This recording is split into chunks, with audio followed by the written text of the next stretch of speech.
న్యాయ పోరాట యోధుడు, సామాజిక ఉద్యమ శిఖరం నారగోని గారు జన్మదిన సందర్భంగా వారికి శుభాకాంక్షలు తెలియపరచడం ఉంటుంది. పుట్టినరోజున పండగే అందరికీ, పుట్టింది ఎందుకు తెలిసేది కొందరికి. ఆ తెలిసేది కొందరిలో మన నారగోని గారు ఉన్నారు.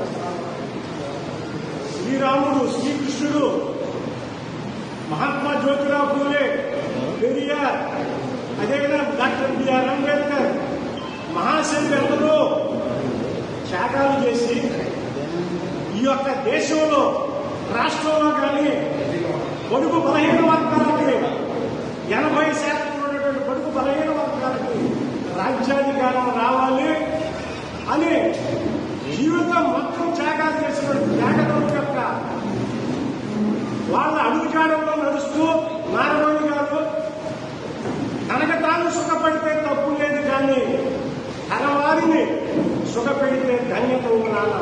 తనవారంటే బీసీ, ఎస్సీ, ఎస్టీ, ముస్లిం మైనార్టీలు 80% ఉన్నారు ఈ రాష్ట్రంలో. అయితే మెజార్టీ జనసంఖ్య కలిగినటువంటి 2 కులాలు మాత్రమే మార్చి రాజ్యాధికారం చెలాయిస్తా ఉన్నాయి. నిజమైన వారసులు బహుజనులు, బీసీ, ఎస్సీ, ఎస్టీ, ముస్లిం మైనార్టీలు నిజమైన వారసులు దేశానికి. అయితే మెజార్టీ ప్రజల అధికారంలో లేదు. అందువల్ల ఇది అప్రజాస్వామ్య వ్యవస్థలో మనం జీవిస్తా ఉన్నాం. దాన్ని ఏ విధంగా బలమైనటువంటి ఆల్టర్నేట్ ఫోర్స్ గా ఈ రాష్ట్రంలో బీసీ, ఎస్సీ, ఎస్టీ, ముస్లిం మైనార్టీలు రాజ్యాధికార దిశగా రావాలని, అదే దిశగా మరి నారగోని గారు గత 40 సంవత్సరాల నుంచి కూడా ఆయన బిఎస్పీ ఒక ప్రాక్టికల్ చూపించాడు. బహుజనులకు రాజ్యాధికారం రావడం అనేది సాధ్యమే అని చెప్పి నిరూపించాడు.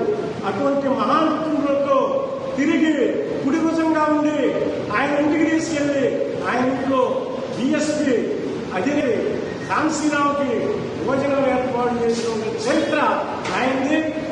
తర్వాత రాజ్యాధికార పార్టీ, అదేవిధంగా national justice party, national social justice party, BC ఐక్య సంఘర్ష సమితి అన్ని కూడా ఏర్పాటు చేసి అనేక మందిని, అనేక శాఖల్ని, అనేక కులాలని, అనేక సంఘాలు ఒక గొడుగు కిందకి తెచ్చి మొత్తం ఈ 40 ఏళ్లుగా పోరాటం చేస్తున్నటువంటి పోరాటలు నారగోని గారు.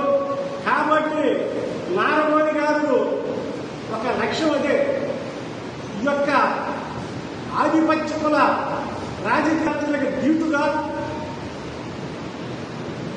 బహుజనులకు రాజ్యాధికారం వచ్చినంలో మాత్రమే నిజమైనటువంటి సామాజిక న్యాయం, శాస్త్ర మార్పు వెలుగుస్తుంది.